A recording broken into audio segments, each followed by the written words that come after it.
Hello guys, welcome to the people's polity. और हम लोग कंटिन्यू कर रहे थे the salient feature of the Indian constitution से। Most of the parts we have covered and कुछ पार्टिकुलर चीज़ें जो रिमेनिंग रह गई थी we will cover it today in this particular lecture. Okay, so what all we have covered we will see first. हम लोगों ने ये देख लिया था कि how our constitution is a modern constitution. Modern constitution का अपना एक फीचर ये होता है कि it carries with it the concept of constitutionalism. Modern constitution without constitutionalism जो है वो एग्जिस्ट नहीं कर सकता है। और कॉन्स्टिट्यूशनलिज्म हम लोगों ने एक पर्टिकुलर चैप्टर में खुद ही देखा है। एंड देन आफ्टर कॉन्स्टिट्यूशनलिज्म के जो फीचर्स होते हैं, and one of the very major feature of the constitutionalism क्या होता है, वो रूल ऑफ लॉ। हम लोगों ने उसको भी काफ़ी डिटेल में देखा है। आप जाएं और लेक्चर देखें, आपको समझ में आएगा कि जो कंसेप्ट है जो होल्ड करते हैं constitutionalism and rule of law का। So there are these two are the very major feature of the Indian constitution. We are a democratic country and we are having a very modern constitution. And modern constitution अपने आप में imply करता है कि हम लोग जो human rights हैं,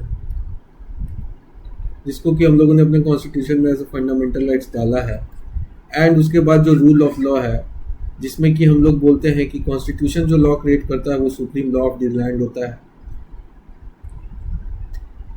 एंड उसके बाद ये है कि लॉ अपने आप में जस्ट होता है, फेयर एंड रीजनेबल।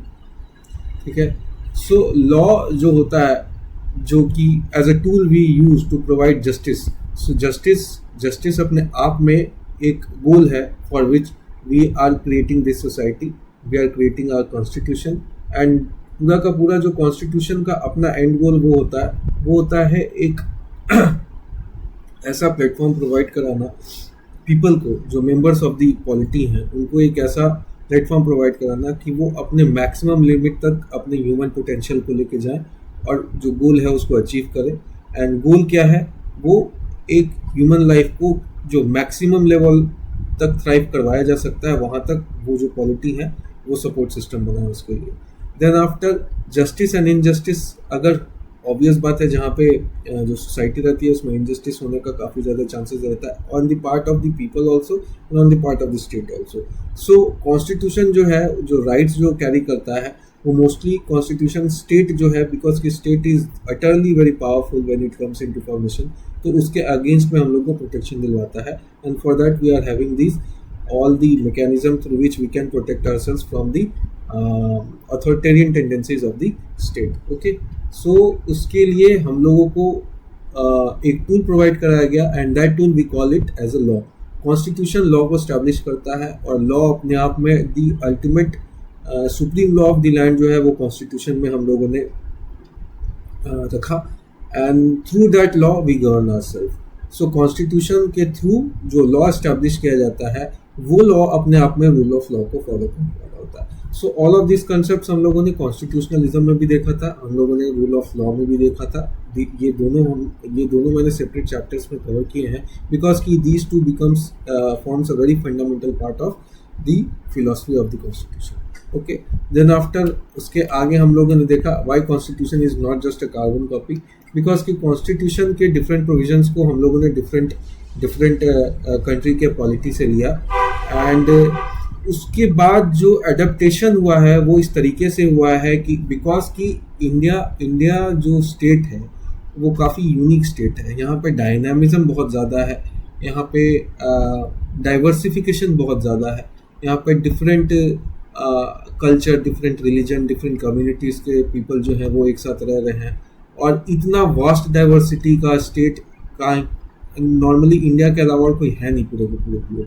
सो यहाँ का कॉन्स्टिट्यूशन बनाना और इस तरीके से बनाना कि वो जितने भी लोग हैं डिफरेंट डायमेंशंस और डिफरेंट एरिना ऑफ लाइफ से बिलोंग कर रहे हैं, डिफरेंट रिलीजन को फॉलो कर रहे हैं, डिफरेंट प्रिंसिपल्स के साथ जी रहे हैं, उन सभी को एक प्लेटफॉर्म पे ला के उन सभी को एक बेसिक राइट के थ्रू कवर करना, it was a very huge task for the constitution makers.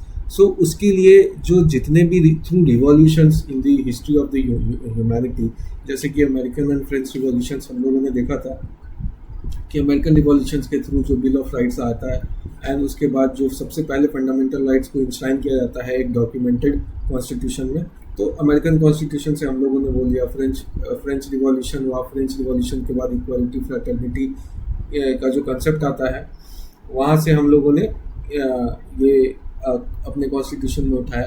Then after social definition of what kind of socialism which we have enshrined in our constitution, what kind of secularism which we have enshrined in our constitution. जब हम लोग preamble पढ़ रहे होंगे तो preamble में इन सभी चीज़ों का जो डेफिनेशन है वो हम लोग समझेंगे. एंड बिकॉज कि जो प्रियम्बल है वो इन्हीं कोर बेसिक फंडामेंटल इश्यूज को मिला के हम लोगों ने एज एन इंट्रोडक्शन जो है ऑफ द कॉन्स्टिट्यूशन बनाया था. तो वहाँ पे आपको द वर्ड सोशलिस्ट भी दिखेगा, वर्ड सेक्युलर भी दिखेगा, रिपब्लिक दिखेगा, डेमोक्रेटिक दिखेगा, equality, fraternity, all of these words you will see in the preamble. Okay, so हर एक चीज़ जो हम लोगों ने उठाया उसको सबसे पहले अपने अकॉर्डिंगली उसको अलाइन किया एंड देन आफ्टर उसको अडॉप्ट किया. तो इंडियन सेक्युलरिज्म अपने आप में बहुत यूनिक कंसेप्ट है सेक्युलरिज्म का, जो कि बहुत सारे पॉलिटीज़ में नहीं देखा जाता. Because we state here act as a guardian also, watchful guardian की तरह भी स्टेट जो है वो एक्ट करता है, plus without intervening, without aligning with any particular religion. Okay, so it is not कि पूरा का पूरा कट एक गैप बना हुआ है जिसमें कि स्टेट जो है वो रिलीजन में नहीं जाएगा, रिलीजन जो है स्टेट में नहीं जाएगा, they will operate in two different platforms. ऐसा नहीं है. हम लोगों का कंसेप्ट ये है कि जो स्टेट है दो वो किसी पार्टिकुलर रिलीजन से अलाइन नहीं करेगा, हर एक रिलीजन को एक साथ ही इक्वल स्टेटस पे देखेगा, बट ये वॉचफुल गार्डियन की तरह रहेगा. अगर पार्टिकुलर किसी स्ट्रॉन्ग रिलीजन ने किसी वीक रिलीजन कोई एक मेंबर ऑफ दी कोई अगर रिलीजन जो है वो मेजॉरिटी फॉर्म करता है एंड पार्टिकुलर कोई रिलीजन जो है वो माइनॉरिटी में है, तो ऐसा नहीं है कि वो मेजॉरिटी में जो पीपल हैं और वो जो रिलीजन फॉलो कर रहे हैं वो माइनॉरिटी वालों को किसी तरीके से पुश कर सकते हैं या फिर उसको किसी तरीके से शैडो कर सकते हैं. For that state is there. अगर स्टेट ऐसा देखेगा तो स्टेट एक्शन लेगा. Judiciary is there for that. अगर किसी भी तरीके से कोई भी राइट्स अगर वायलेट होता है तो उसको स्टेट और जुडिशरी दोनों एक्शन ले सकती है.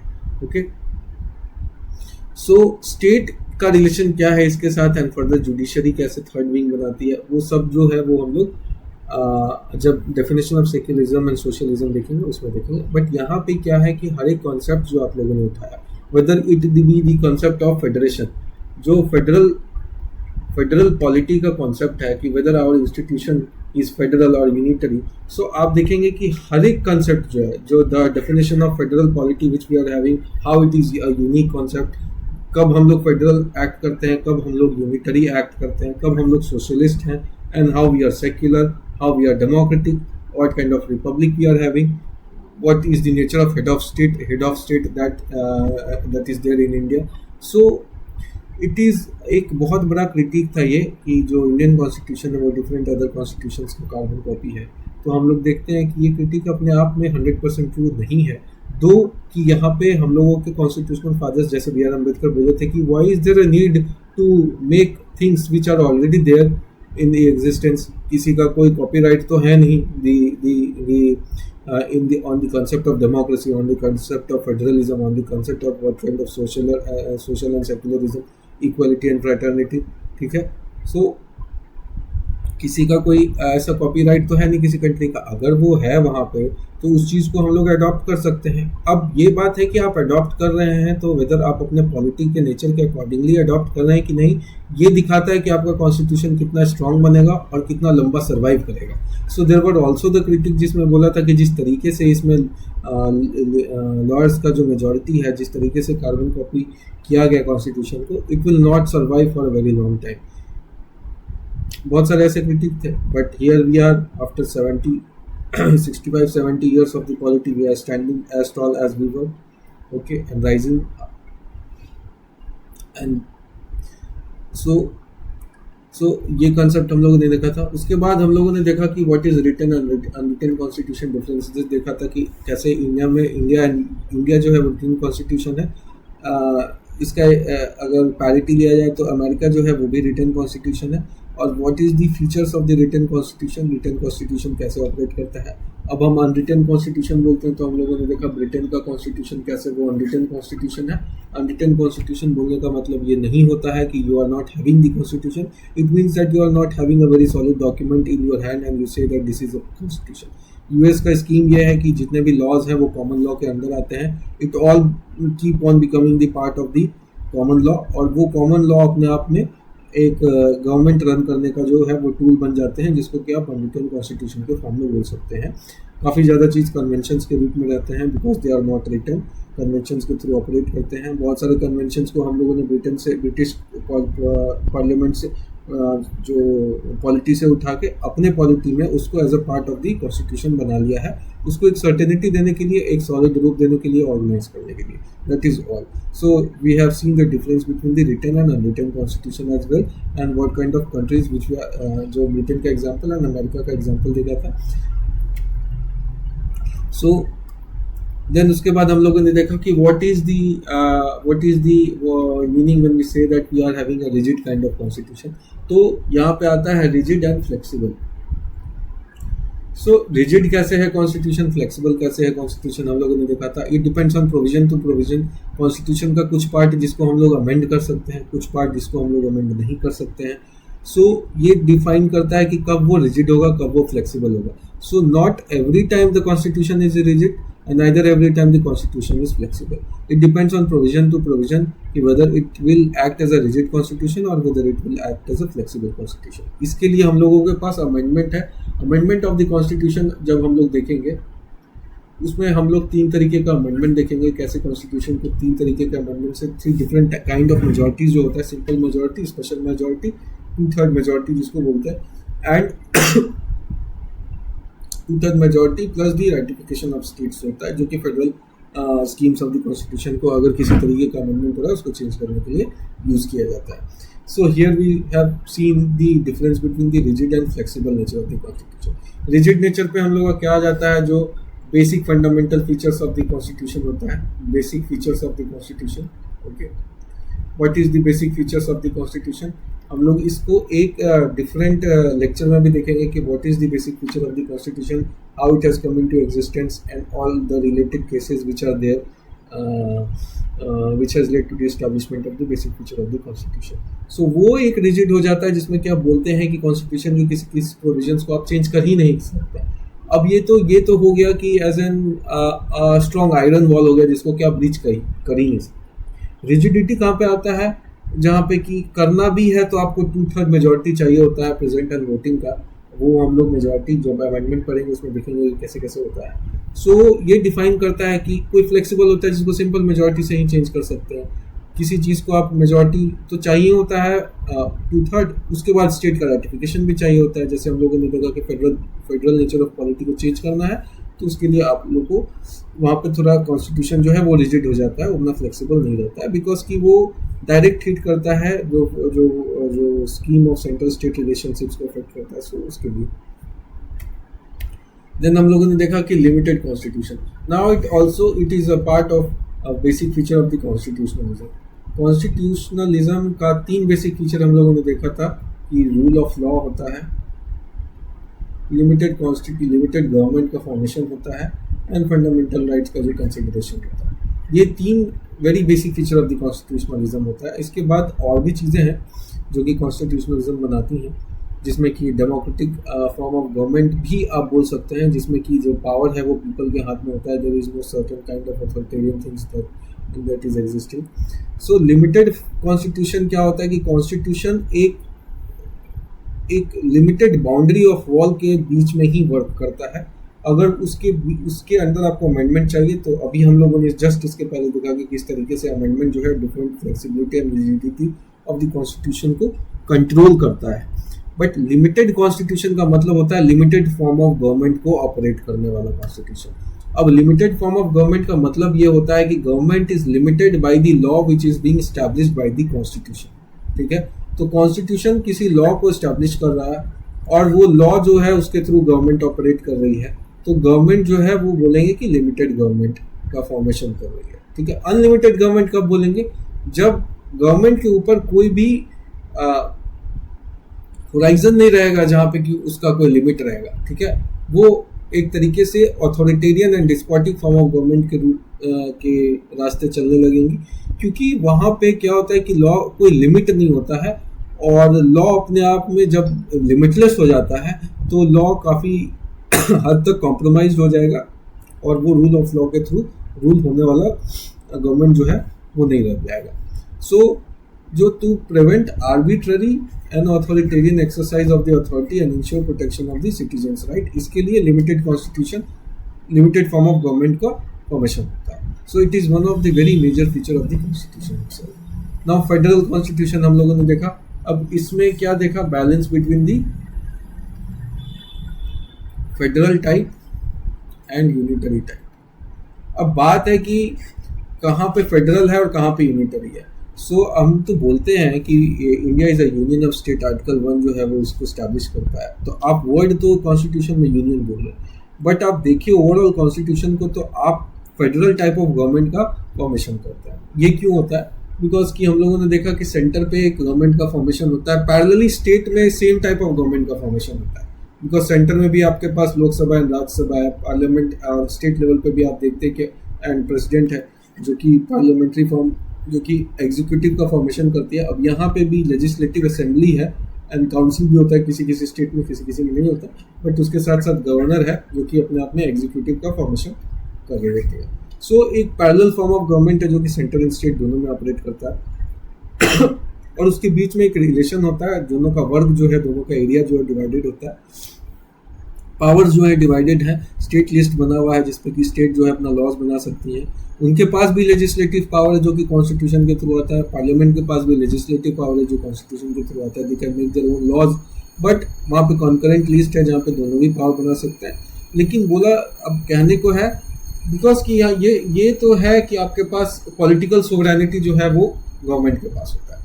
पॉलिटिकल सोवरेनिटी एक तरीके से स्टेट के पास भी है कि स्टेट का अपना एक ऑपरेशन है, बट स्टेट का लिमिट क्या है कि स्टेट जो है उसके पास टेरिटोरियल सोवरेनिटी नहीं होती. देखिए ये सब वर्ड बहुत समझने वाला है, समझने वाला इन सेंस कि these words can be played with by the examiner.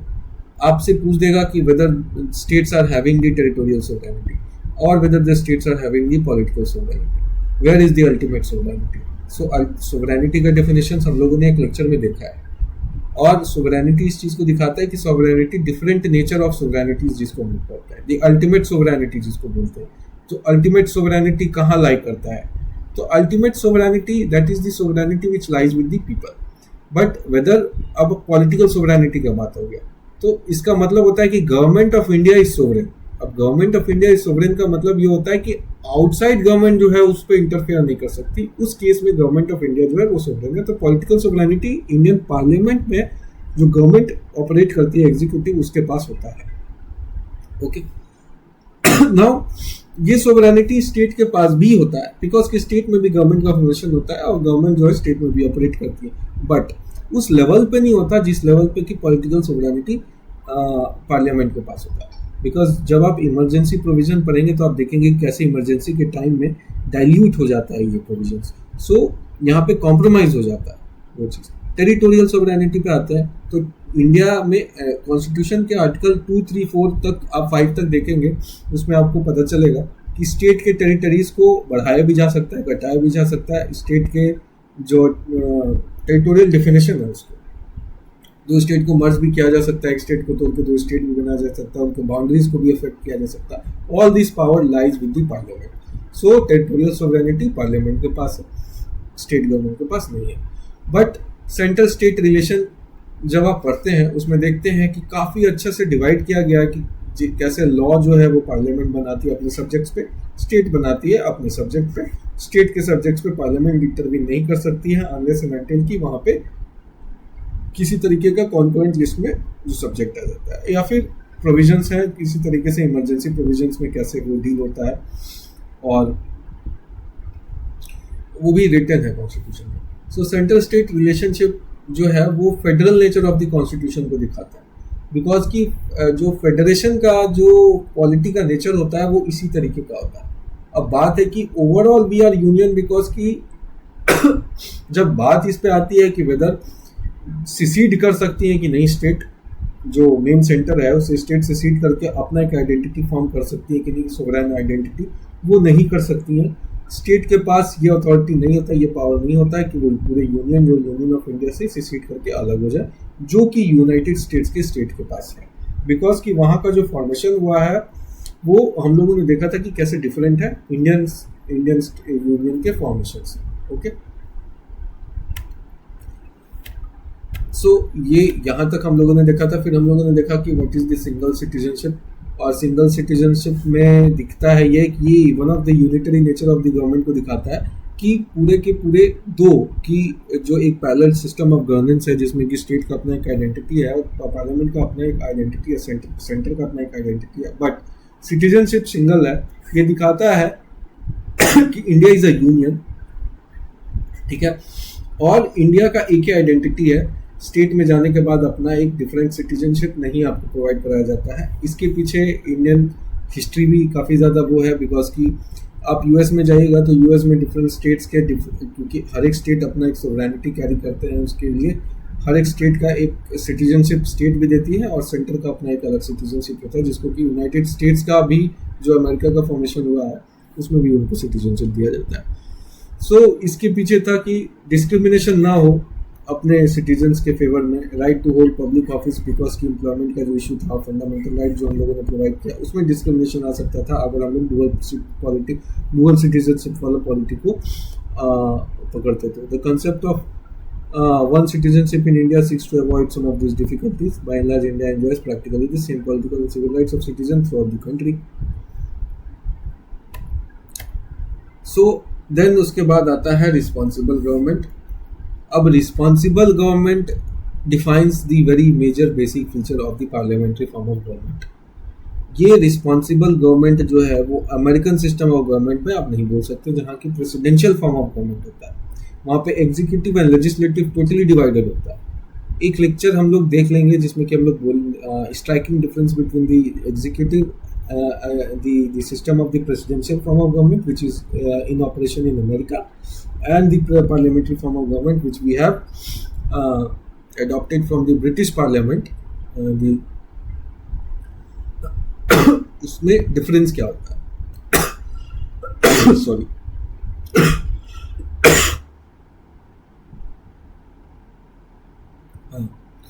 So responsible government बोलने का क्या मतलब होता है कि executive is responsible to the answerable to the legislature.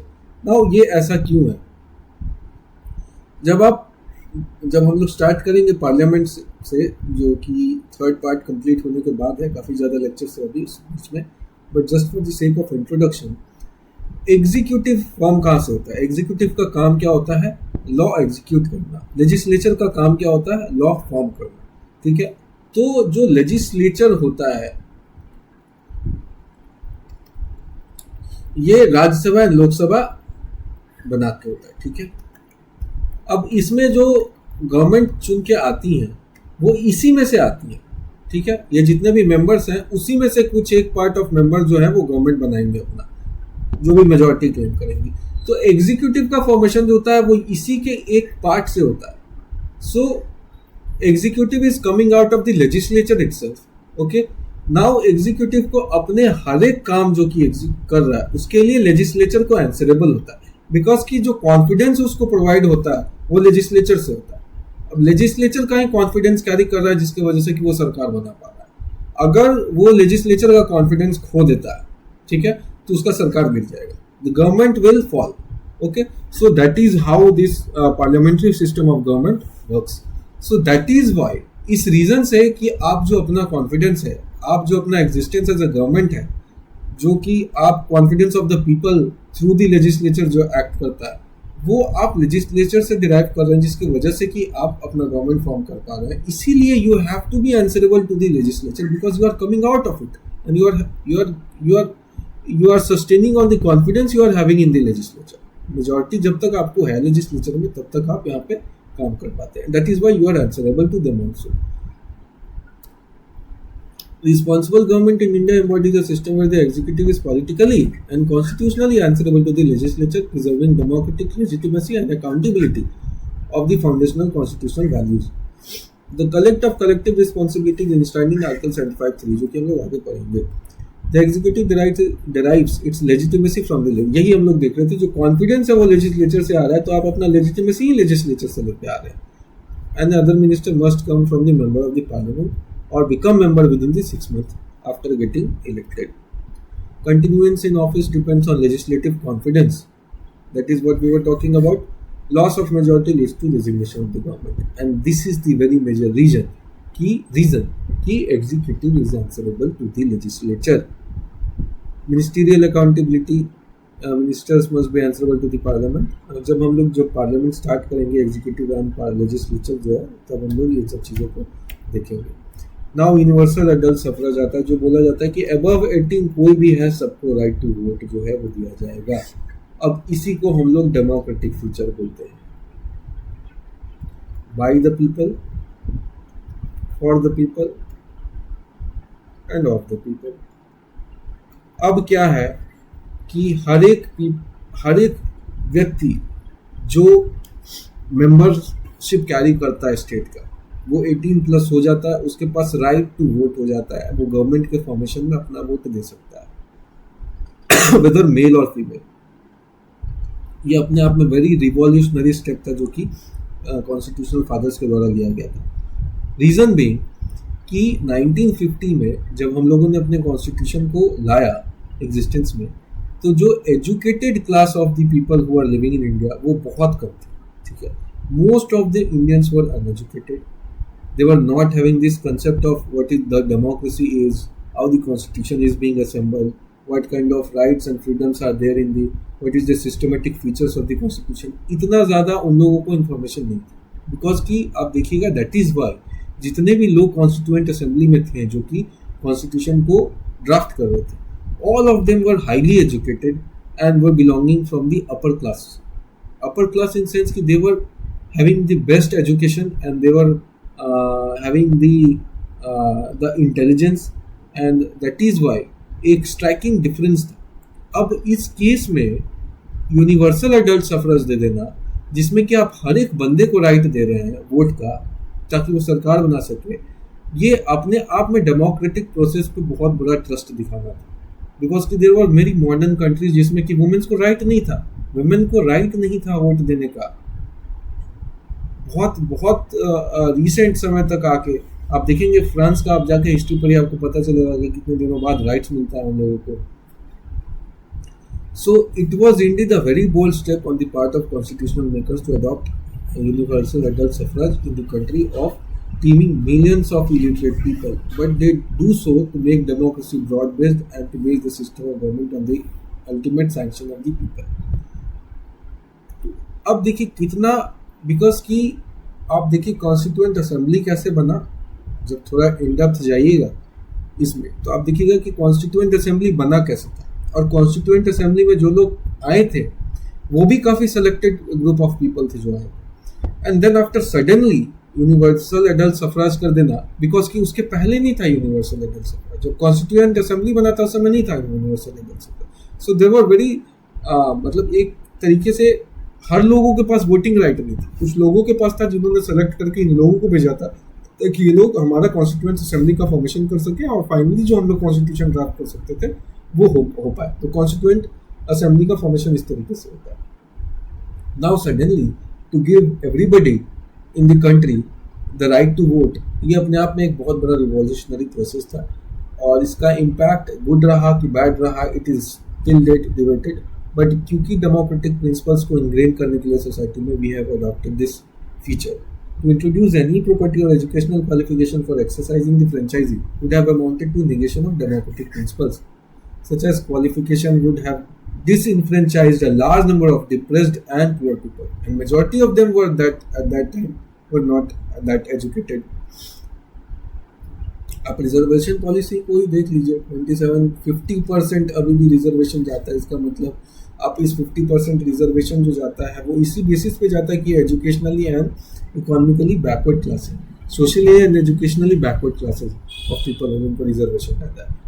Accept the SC/ST जो कि एक्सट्रीमली, इसमें भी आप एक्सट्रीमली बैकवर्ड क्लास देखते हैं, NSCs एंड STs देखते हैं जिनका कि अलग से ही पूरा का पूरा प्रेसिडेंशियल लिस्ट बना हुआ है. ठीक है, अब एक्सट्रीमली के बाद भी बहुत एक्सट्रीम में जाते हैं तब आप SC/ST. सो इस लेवल पे जाके आपको यूनिवर्सल एडल्ट सफरेज देना, it is in itself a very very drastic step. अब इसका जो रिपरकशन था वो काफ़ी ज़्यादा एप्रीहेंशंस थे इन चीज़ों को लेके. बट क्योंकि डेमोक्रेटिक प्रिंसिपल्स को अगर उस समय नहीं डाला जाता तो आने वाले टाइम में ये कई लोगों ने क्रिटिक दिया, कई लोगों ने ऐसा भी बोला था कि धीरे धीरे इसको इनकलकेट किया जाएगा, जैसे जैसे एजुकेशन बढ़ेगा वैसे वैसे हम लोग यूनिवर्सल हेल्थ फ्रेंचाइज सफरेज की तरफ जो है वो प्रोग्रेस करेंगे। बट जो ओवरऑल जो डिसाइड किया गया था कॉन्स्टिट्यूएंट असेंबली के द्वारा वो ये, जैसे ही कॉन्स्टिट्यूशन आएगा इन एग्जिस्टेंस हम लोग इन चीज़ों को यूनिवर्सल एडल्ट सफरेज को as a part of the feature of the constitution जो है वो अडॉप्ट करने वाले हैं। Now comes the judiciary. अब जुडिशरी अपने आप में third wing of the constitution बोला जाता है। लेजिस्लेचर है, एग्जीक्यूटिव है एंड जुडिशरी है। These are the three wings of the democratic system of the governance. Polity का जो डेमोक्रेटिक पॉलिटी का जो फीचर होता है उसमें ये तीन विंग्स जो हैं वो काफ़ी फंडामेंटल होते हैं। सो हम लोग तीनों विंग्स को अलग अलग पढ़ेंगे जब हम लोग इस राइट्स के बाहर जाएंगे। पार्ट 3 के बाद जब हम लोग स्टार्ट करेंगे तो हम लोग अलग अलग पढ़ेंगे लेजिस्लेचर का क्या, एग्जीक्यूटिव का क्या एंड जुडिशरी का क्या रोल होता है। Right now for understanding why it is one of the very major feature of the constitution, इसमें तीन चीज़ आता है। सबसे पहले protector of the constitution, protector of the rights, जो कि पार्ट 3 में दिए गए हैं एज वेल एज पार्ट 4 में भी दिए गए हैं, जो कि पार्ट 4 लीगली इन्फोर्सिबल नहीं है बट बिकॉज कि इसको पॉलिसी डिसीजन में काफ़ी ज़्यादा फैक्टर किया जाता है एंड अगर इसका वायलेशन होता है तो जुडिशरी अलर्ट रहती है कि इसका वायलेशन ना हो। So for as a one thing judiciary act as the protector of the rights, protector of the constitution itself आप बोल सकते हैं, ठीक है। अब यहाँ से एक और फैक्टर निकलता है that is the constitutional supremacy. अब क्यों ऐसा है कि जुडिशरी कॉन्स्टिट्यूशन को प्रोटेक्ट करती है? बिकॉज कि जो गोल क्या है इसको प्रोटेक्ट करने का, बिकॉज कि इंडिया जब बना, कॉन्स्टिट्यूशन जब आया तो इंडिया में कॉन्स्टिट्यूशनल सुपरमेसी को इस्टेब्लिश किया गया। अब इसको समझना बहुत जरूरी है because it is also one of the very fundamental feature of the constitution. Constitutional supremacy बोलता है कि कॉन्स्टिट्यूशन इज सुप्रीम, ठीक है। There is nothing, no body which is existing in the Indian polity is supreme having the power more than the constitution. So constitution supreme है, constitution supreme power है और बाकी जितने भी चीज़ें, जितनी भी बॉडीज हैं, जो गवर्नमेंट की बॉडीज है, parliament, legislature, executive and all of these are the creatures of the constitution, जो कि कॉन्स्टिट्यूशन से ही पावर ड्राइव करती है। नाउ बिकॉज कि जब पार्लियामेंट फॉर्म होता है, जब गवर्नमेंट फॉर्म होता है तो एक टसल चलने लगता है कि पार्लियामेंट या तो सुप्रीम होगा, और पार्लियामेंट अपने सुपरमेसी के लिए फाइट करना स्टार्ट कर देता है। बिकॉज कि जब पावर आता है तो जो रियल पावर होता है जिससे कि चेंजेस लाया जा सकता है, जिसको कि एग्जीक्यूट किया जा सकता है, जिससे कि ऑपरेट किया जाता है कंट्री को, वो पावर हम लोग पार्लियामेंट में देते हैं कि पार्लियामेंट लॉ को लेजिस्लेट कर सकती है, उस लॉ के थ्रू हम लोगों को रूल करना होता है। अब सिस्टम क्या है कि जो भी लॉ पार्लियामेंट बना रही होती है, जैसे ही पार्लियामेंट लेजिस्लेशन का प्रोसेस इनिशिएट करती है, वो खत्म कहाँ पे जाके होता है? जैसे ही लेजिस्लेशन स्टार्ट होता है वो लॉ के बर्थ पे जाके खत्म होता है, वहां से एक लॉ निकलती है। अब बोला जाता है कि ये लॉ जो है, कॉन्स्टिट्यूशन क्या बोलता है, ये लॉ जो है इन कॉन्सोनेंस विद द कॉन्स्टिट्यूशन होना चाहिए। अगर नहीं है तो इस लॉ में ही नहीं आएगा, लॉ के डेफिनेशन में ही नहीं आएगा। नाउ आप जब हम लोग आगे जाएंगे और basic feature of the constitution को पढ़ेंगे तो हम लोग ये भी पढ़ेंगे कि आर्टिकल 368 होता है जो कि अमेंडेबिलिटी ऑफ द कॉन्स्टिट्यूशन को कैरी करता है, कि कॉन्स्टिट्यूशन को अमेंड किया जा सकता है, पावर जो है वो दिया गया है, तो वो आर्टिकल 368 में दिया गया है। ना उसके बाद आप ये भी पढ़ेंगे कि जो इंदिरा गांधी का गवर्नमेंट था जिस टाइम इंडिया में, उस समय जब इमरजेंसी लागू हुआ था तो कैसे इस फीचर को कॉन्स्टिट्यूशनल सुपरमेसी से पार्लियामेंट्री सुपरमेसी की ओर जो है वो पुश करना स्टार्ट हो गया था। गवर्नमेंट जो है वो हाईली एक्टिव थी इस चीज़ पे कि पार्लियामेंट को सुप्रीम करवा दिया जाए, और इस चीज़ पे काफ़ी ज़्यादा प्रेस कर रही थी। और उस फेज ऑफ द गवर्नमेंट में इंडियन कॉन्स्टिट्यूशनल हिस्ट्री में आप देखेंगे कि 1975, ठीक है, 1970s का जो फेज था जिसमें ये टसल स्टार्ट हुआ था, ठीक है, और 1970 से 1980 मतलब 70 से 80 के बीच में आप देखिएगा टसल स्टार्ट हुआ था, जिसमें पार्लियामेंट्री एंड कॉन्स्टिट्यूशनल सुपरमेसी में एक टसल स्टार्ट आपको दिखेगा, और काफ़ी ज़्यादा वहाँ पे सुप्रीम कोर्ट जो है वो एक्टिव थी and different kind of judgments जो हैं, जिसमें कि सबसे मेजर जजमेंट है जो कि 368 पे आया था, वो केशवानंदा भारती केस था, ठीक है, जो कि आर्टिकल 368 के एम्बिट को फिक्स करता है, जो कि कॉन्स्टिट्यूशनल सुप्रीमेसी को वापस से रीइंस्टेट करता है, जो कि ये बताता है कि वाई कॉन्स्टिट्यूशन इज सुप्रीम और कैसे कॉन्स्टिट्यूशन के फंडामेंटल फीचर्स को जो गवर्नमेंट है वो नहीं ब्रेक कर सकती है. So there was a tussle between the constitutional supremacy and the political parliamentary supremacy, ठीक है. सो इन चीज़ों को हम लोग और ज़्यादा बेहतर पढ़ेंगे जब हम लोग केशवानंदा भारती केस देखेंगे. राइट नाउ ये डिफाइन करने के लिए कि कैसे जुडिशरी जो है प्रोटेक्टेड, नाउ जुडिशरी के होने के वजह से ही, because there was an independent judiciary in India, जिसके वजह से कि कॉन्स्टिट्यूशनल सुपरमेसी को रीएस्टैब्लिश किया गया. स्टैब्लिश तो था ही, लेकिन उसको प्रोटेक्ट किया गया और उसको कंटिन्यूटी को जो है वो इफेक्ट दिया. बिकॉज कि अगर ऐसा नहीं होता, अगर जुडिशरी नहीं होता, तो कभी का ये जो पूरा का पूरा डेमोक्रेटिक सिस्टम वो अपने आप में चेंज हो चुका होता और हम लोग ऑटोक्रेटिक एंड ऑथोरिटेरियन सिस्टम और डिस्पोटिक सिस्टम ऑफ गवर्नमेंट की तरफ चल चुके होते, जिस तरीके का टेंडेंसी जो है वो राइज कर रहा था ये 1970s के पास. So how it acts as the protector of the constitution, इसका one of the very fine example जो है वो हम लोग को दिखता है इस केस में. Okay, now one is the protector, second is the interpreter of the constitution. कहीं भी जहां पे कॉन्फ्यूजन क्रिएट होता है कि किस तरीके का इंटरप्रिटेशन किया जाएगा, तो वहां पे जुडिशरी को पावर दिया गया है कि judiciary will interpret the constitution and will say कि कॉन्स्टिट्यूशन असल में किस चीज को डिफाइन करने की कोशिश कर रहा है, और जुडिशरी इस चीज में किस इंटरप्रेट किस लाइट में करती है. इस लाइट में करती है कि जो कॉन्स्टिट्यूएंट असेंबली था, जिसमें कि हमारे कॉन्स्टिट्यूशनल फादर्स कॉन्स्टिट्यूशन को ड्राफ्ट कर रहे थे, उन्होंने किस इंटेंशन से इस प्रोविजन को रखा था. सो सुप्रीम कोर्ट इस लाइट में कॉन्स्टिट्यूशन को इंटरप्रेट करती है. Okay, so that is how interpreter of the constitution. बल्कि बोला जाता है इंग्लिश लॉ तो ये भी बोला जाता है कि टोटल जजमेंट लॉ होता है, बिकॉज कि every law which is being passed by the parliament is interpreted by the judiciary, and that interpretation we read as the constitution. So आप अगर बोलेंगे कि पूरा का पूरा जो कॉमन लॉ है वो एक तरीके से इंटरप्रिटेशन ऑफ द जुडिशरी पे बेस्ड है.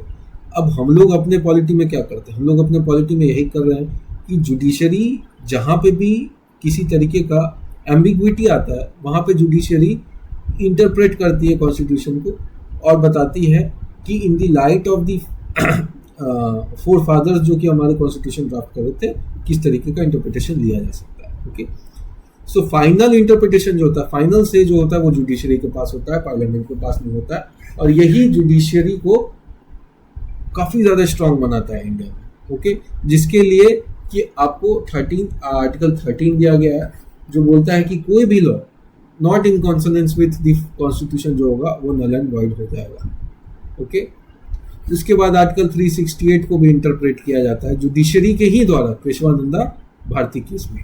अब केशवानंदा भारती केस में आप देखेंगे कैसे जुडिशरी ने बोला कि 368 का क्या नेचर है, whether it is part of the constitution और नॉट. हम लोग उस अभी डेप्थ में नहीं जाएंगे बिकॉज कि काफ़ी ज़्यादा हो सकता है कि कंफ्यूजन क्रिएट हो जाए उसकी वजह से. Okay, so protector of the constitution and interpreter of the constitution. Okay, the judiciary has power to protect people's fundamental right from an undue encroachment by an organ of the government. A person complaining of breach of his fundamental right can straight away invoke the court writ jurisdiction of 32. अब क्या बात है कि article 32 and article 226 and further जो inherent power भी दिया गया है सुप्रीम कोर्ट को कि वो अपना इनहेरेंट पावर के थ्रू जो है वो एक्शन ले सकती है और किसी तरीके का डिसीजन जो बना सकती है. हम लोग इससे रिलेटेड आर्टिकल्स भी देखेंगे आने वाले लेक्चर्स में. सो ये टूल्स हैं जिससे कि आपको बोला गया कि रिट्स जो है वो इन्वोक कर सकते हैं. ओके, अब क्या है, रिट्स आर टूल. अब ये टूल्स यूज करके आप फंडामेंटल राइट के वायोलेशन को चेक करते हैं, और अगर वहां पे कोई डिस्क्रिपेंसी दिखती है तो जुडिशरी उसको रिस्टोर करती है. That is how this system works. अब अब इस टूल्स को, जिसको कि हम लोग जो प्रेरोगेटिव रिट्स बोलते हैं, ठीक है। अब ये प्रेरोगेटिव रिट्स क्यों यूज किए जाते हैं, एज ए टूल यूज किए जाते हैं। अब ये टूल यूज कैसे होगा, by invoking article 32 for directly going to supreme court and 226 जो कि हाई कोर्ट में यूज होता है, ठीक है। अब जैसे ही आप इस आर्टिकल को इन्वोक करते हैं, ये कोर्ट जो है वो दिस रीड्स को यूज करती है और फिर आपके फंडामेंटल राइट्स के वायलेशन को चेक करती है, और अगर ऐसा है तो रिस्टोर करती है। सो that is how judiciary works. A person complaining of breach of his fundamental right can straightway invoke the writ jurisdiction under 32. In other words, the court itself acts as the senatorial authority to protect the fundamental rights. So हम लोग का judiciary independent है, ठीक है।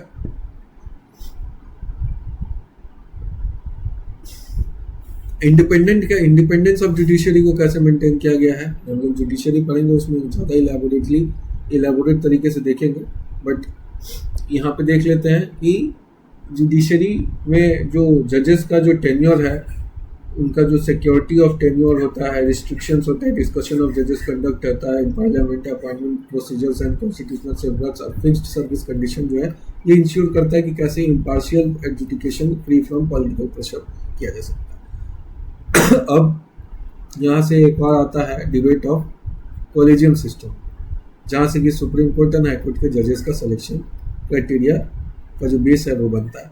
अब collegium system पे recent days में काफ़ी ज़्यादा डिबेट चल रहा है। ये it is also a very important part to understand as to why the collegium system was there, how it has come, जजेस केस जो होता है वो।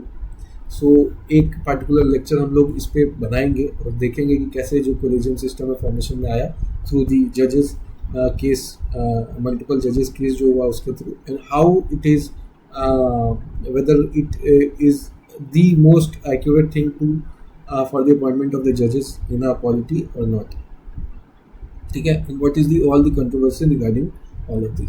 बट राइट नाउ ये कॉलेजियम सिस्टम ये दिखाता है कि जो सिलेक्शन ऑफ द जजेस है वो पार्लियामेंट से कैसे इंडिपेंडेंस बनाया जाता है, और कॉन्स्टिट्यूशनल सेफगार्ड्स भी दिया गया है कि जजेस को हटाने के लिए आपको कॉन्स्टिट्यूशन में ही प्रोविजंस दिए गए हैं कि कैसे उनको रिमूव किया जा सकता है। So for that you will have to get the majority in both the houses, bill को पास करना पड़ेगा टू-थर्ड मेजॉरिटी से। जजेस रिव्यू, जुडिशियल रिव्यू। अब जुडिशियल रिव्यू आर्टिकल 13 में इम्प्लिसिट है। आर्टिकल 13 ये बोलता है कि कोई भी लॉ जो कंट्रावीन करेगा कॉन्स्टिट्यूशन को, उसको नल एंड वॉइड कर दिया जाएगा। अब कैसे, तो ये करेगा कौन, नल एंड वॉइड? जुडिशरी बैठी हुई है ना यहाँ पे, वॉचडॉग है, ठीक है, देख रही है, प्रोटेक्टर है। जैसे ही उसको दिखेगा कि ऐसा हो रहा है, वैसे ही रिस्टोर कर देगी अपना power. 13 article 13, 32, 226, 131, 136 inherent power of the constitution को, इनहेरेंट पावर को यूज करते हुए ऑर्डर पास कर सकती है। That is in 142 article. Guardian of the fundamental rights,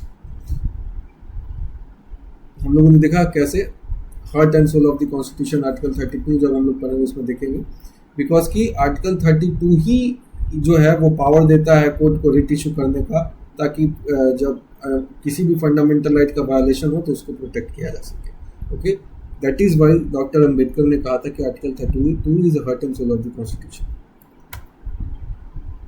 तो इंटीग्रेटेड जुडिशियल सिस्टम है, judicial activism and public interest litigation is also a very interesting topic to learn, and separation of power है, ठीक है।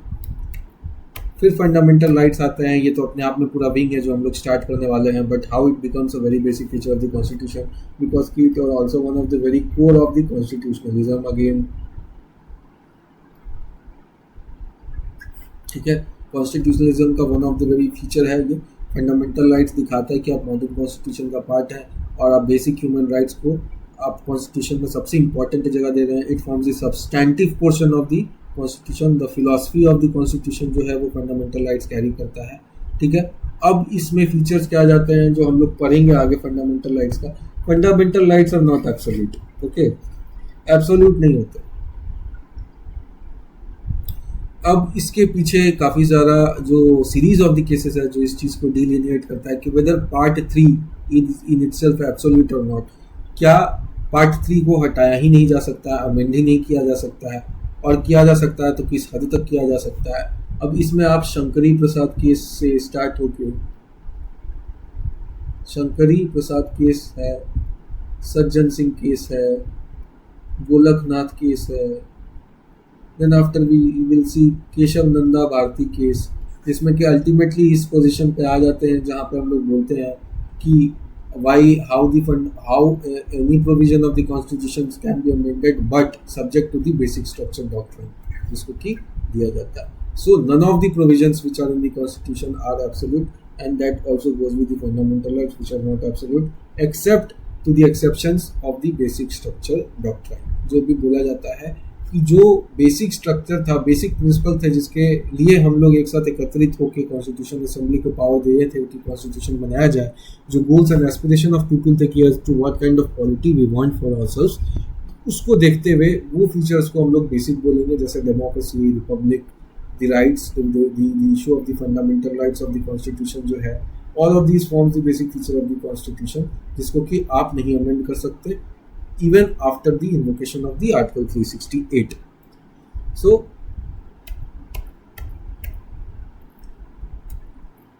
So कैसे हम लोगों ने देखा था कि ब्लेंडेड फीचर है, यूके कॉन्स्टिट्यूशन से क्या लिया गया है, यूएसए से क्या लिया गया, कनाडा से। Go through this chart and you will understand. UK से हम लोगों ने पार्लियामेंट्री फॉर्म ऑफ गवर्नमेंट लिया था, रूल ऑफ लॉ लिया था, एवीडाइसी का, ठीक है। कैबिनेट सिस्टम लिया, सिंगल सिटीजनशिप लिया, प्रेरोगेटिव राइट्स भी हम लोगों ने वहीं से लिया है, जिसको कि हम लोग आर्टिकल 32 और 226 में इन्वोक करते हैं फॉर फंडामेंटल राइट्स के रिस्टोरेशन एंड प्रोटेक्शन के लिए। यूएसए से हम लोगों ने फंडामेंटल राइट्स लिया, बिल ऑफ राइट्स से लिया था, इंडिपेंडेंस ऑफ जुडिशरी। क्यों? यूएसए का जुडिशरी काफ़ी ज़्यादा पावरफुल है and that is why Indian judiciary is also powerful. Judicial review जो है वहाँ से लिया, impeachment of president and removal of जजेस वहाँ से लिया। कनाडा से हम लोगों ने क्या लिया है, स्ट्रॉन्ग सेंटर है and federation with strong centre, तो हम लोगों ने कनाडा से लिया है, हम लोग federation with strong centre and governors and residuary powers वहाँ से लिया है। फिर आयरलैंड से हम लोगों ने क्या लिया है, DPSP and how DPSP is the most important part. अब हम लोग बहुत ये काफ़ी इंटरेस्टिंग टॉपिक है डीपीएसपी का, कि दो की फंडामेंटल राइट्स को हम लोग प्रोटेक्ट करते हैं, but the goal of the fundamental right का गोल क्या होता है, वो डीपीएसपी को अचीव करना है। और ये लाइन को आप लिख लें, याद कर लें, it's very it defines the very core structure of what DPSP represents। Fundamental rights दो की फंडामेंटल हैं, उस राइट्स को प्रोटेक्ट किया जाता है, but what is the goal through which जो फंडामेंटल राइट्स किस गोल तक हम लोग को अचीव करवाती हैं, वो गोल है डीपीएसपी। दो की डीपीएसपी लीगली इन्फोर्सेबल नहीं है, बट फंडामेंटल राइट जो कि लीगली इन्फोर्सेबल है वो अपने आप में गोल है, जहाँ से कि हम लोग डीपीएसपी में जो राइट्स कंटेंट है वहाँ तक पहुँचते हैं, ठीक है। अब इसको हम लोग डिफाइन करेंगे जब हम लोग आगे पढ़ेंगे basic structure of the constitution. Okay, Australia से क्या लिया गया है, कंकरेंट लिस्ट, फ्रीडम, ठीक है। वीमर रिपब्लिक से हम लोगों ने इमरजेंसी प्रोविजन लिया है। सोवियत यूनियन से हम लोगों ने फंडामेंटल ड्यूटीज ली है। फ्रांस से हम लोगों ने idea of liberty, equality and fraternity लिया है, ये हम लोग का प्रीएम्बल का मेजर पार्ट है जो हम लोग देखते हैं। साउथ अफ्रीका से प्रोसीजर टू अमेंडमेंट लिया है, दैट इज आर्टिकल 368 जो है वहाँ से लिया गया है। Election in the Rajya Sabha members जो है वहाँ से लिया गया है। सो अब partly rigid and partly flexible constitution का ये आप देख लेंगे कैसे। सिंपल मेजॉरिटी क्या होता है, अमेंडमेंट ऑफ द कॉन्स्टिट्यूशन तीन तरीके से होता है जो हम लोगों ने देखा था। सिंपल मेजॉरिटी होता है, ऑर्डिनरी लेजिस्लेटिव प्रोसेस होता है जिसको कि फॉर्मेशन ऑफ न्यू स्टेट्स के लिए यूज किया जाता है। Okay, so it is that easy to change the नया स्टेट का फॉर्मेशन किस तरीके से किया जा सकता है।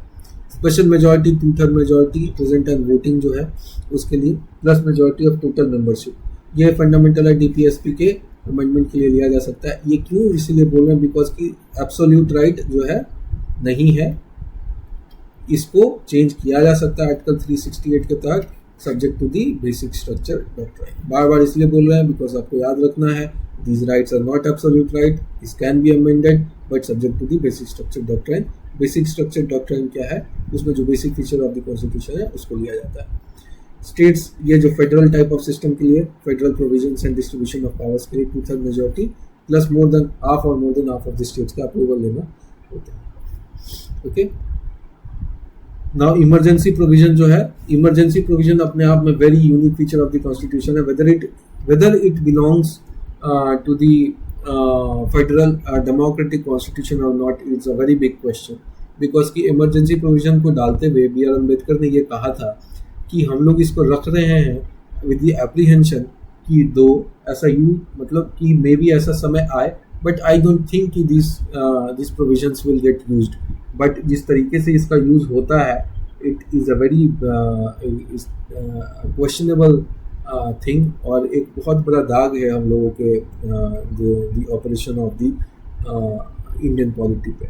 बिकॉज जिस तरीके से सबवर्ट करने के लिए the very basic fundamental principles of the constitution इसको यूज़ किया जाता है, ये एक तरीके का थ्रेट दिखाता है कि इमरजेंसी प्रोविजन जो है अपने आप में कितना ज़्यादा लीथल हो सकता है अगर गवर्नमेंट जो है वो मेजॉरिटी विद सेंस पावर पे आ जाए.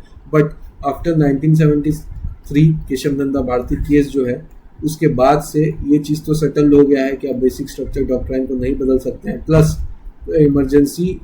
इमरजेंसी ऑपरेट करने के प्रोविजंस में भी अमेंडमेंट्स हुए थे जिसमें बोल दिया गया कि बिना जो कैबिनेट के अप्रूवल के आप इमरजेंसी नहीं इन्वोक कर सकते. ये सब चीज़ इंश्योर करता है, ये जो कि हम लोग उस डार्क फेज से आने के बाद हम लोगों को पता चला कि कैसे ये प्रोविजंस को और ज़्यादा स्ट्रिक्ट करने की ज़रूरत है, तो हम लोगों ने डाला था. हम लोग ये सब पढ़ेंगे, इमरजेंसी प्रोविजन जब पढ़ेंगे तो इसको डिटेल में इस चैप्टर को पढ़ेंगे. वहाँ पे Weimar republic constitution, Weimar constitution से लिया गया था, and it's one of the very hot topic of the constitution. Why still we are having this constitution, कैसे ये कॉन्स्टिट्यूशन को directly from a federal type of the constitution to the unitary type of the constitution में convert कर देता है just after the invocation of this particular emergency provision. Okay, तीन तरीके का प्रोविजन होता है, नेशनल इमरजेंसी का, स्टेट इमरजेंसी का एंड फाइनेंशियल इमरजेंसी का. ओके, ये अभी तक एक बार भी इन्वोक नहीं हुआ है. नेशनल इमरजेंसी में threat of security, Indian external aggression and arm rebellion, इसमें क्या अमेंडमेंट्स हुए थे वो भी हम लोग पढ़ेंगे, और नेशनल इमरजेंसी किस तरीके से लगाया जाता है वो भी हम लोग इमरजेंसी के चैप्टर में पढ़ेंगे. State emergency one of the very debated topic, कैसे इस चीज़ का यूज़ करके हमेशा जो federal scheme of the constitution है उसको हिट कराया गया है टाइम एंड अगेन. जिस समय की प्रोविजन ऑफ द ये थ्रू आउट आप जो operation of the Indian polity में आपको बहुत सारा ऐसा एग्जांपल्स दिख जाएगा जहाँ पे कि आपको 356 का इलीगल यूज जो है वो आपको साफ साफ दिखेगा, कैसे इसको एज अ टूल यूज किया गया था अगेंस्ट द कॉन्स्टिट्यूशन इटसेल्फ.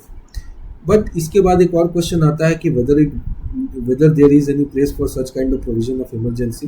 तो हम लोगों ने इमरजेंसी को अपने हिस्टोरिकल पर्सपेक्टिव के वजह से रखा था, ठीक है, बिकॉज इंडियन हिस्ट्री में ऐसा रहा, काफ़ी ज़्यादा सिसेशन का और काफ़ी ज़्यादा रिबिलियन का जो एक थ्रेट एंड एप्रीहेंशन रहा है, जिसकी वजह से बिकॉज की जब यूनियन बन रहा था उस समय भी काफ़ी ज़्यादा इस चीज़ को देखा गया, कैसे जो annexation of state of Hyderabad जो है वो होता है, जम्मू कश्मीर का जो केस है वहाँ पे आप देख लीजिए, ठीक है.